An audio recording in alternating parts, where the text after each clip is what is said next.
રસિકપુરા સાબરમતી પુલ પર ફરી ગાબડું, તંત્રની ઘોર બેદરકારીથી અકસ્માતનો ભય।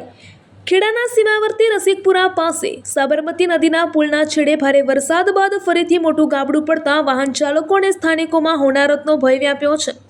ગયા વર્ષે પણ આ જ સ્થળે મોટું ગાબડું પડ્યું હોવા છતાં માર્ગ અને મકાન વિભાગની બેદરકારીને કારણે કોઈ કાયમી મજબૂતીકરણ કરવામાં આવ્યું નથી।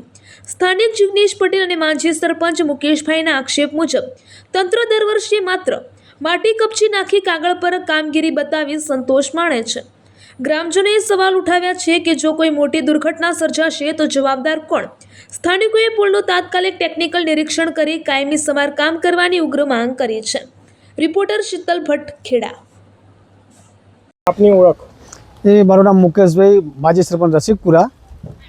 હાલમાં જે અહીંયા આપણે રસિકપુરા જે જૂના બ્રિજ આગળ જે ગાબડું પડ્યું છે આ વિશે અમે તંત્રને પણ જાણ કરી લીધી। તંત્ર અહીંયા આવીને બાંયધરી આપીને ગયું છે જેમ બને એમ સત્વરે અમે તૈયારીમાં આ કામ પૂર્ણ કરી દઈશું।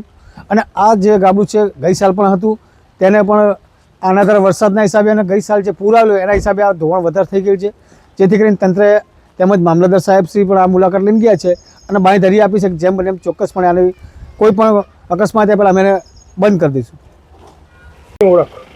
હું રસિકપુરામાં રહું છું, જિગ્નેશ પટેલ મારું નામ છે। જિગ્નેશભાઈ, હા, આજે જે ઘટના બનેલી છે, હા, જે રસિકપુરાનો જે બ્રિજ તૂટી ગયો છે, ગાબડું પડેલું છે, શું કહેશો એ બાબતે? એ કાલે અતિશય ભારે વરસાદ પડ્યો એના કારણે પરમ દિવસ પણ થયું હતું તો તંત્રને જાણ કરી હતી, એ પૂરીને ગયા હતા પણ કાલે બહુ આખો દિવસ 24 કલાક વરસાદ ચાલુ રહ્યો એના લીધે બેસી ગયો ને સાઈડમાં થોડું ધોવાણ થઈ ગયું છે ને થોડો નમી પણ ગયો છે ખૂણો બ્રિજનો અને બહુ જોખમી થઈ ગયો છે। તો આપણે તંત્રને જાણ કરી, સવાર R&B વાળા આવીને જોઈને ગયા છે, એમને કીધું છે કે જેટલું વહેલું બને એટલું અમે કરી નાખશું।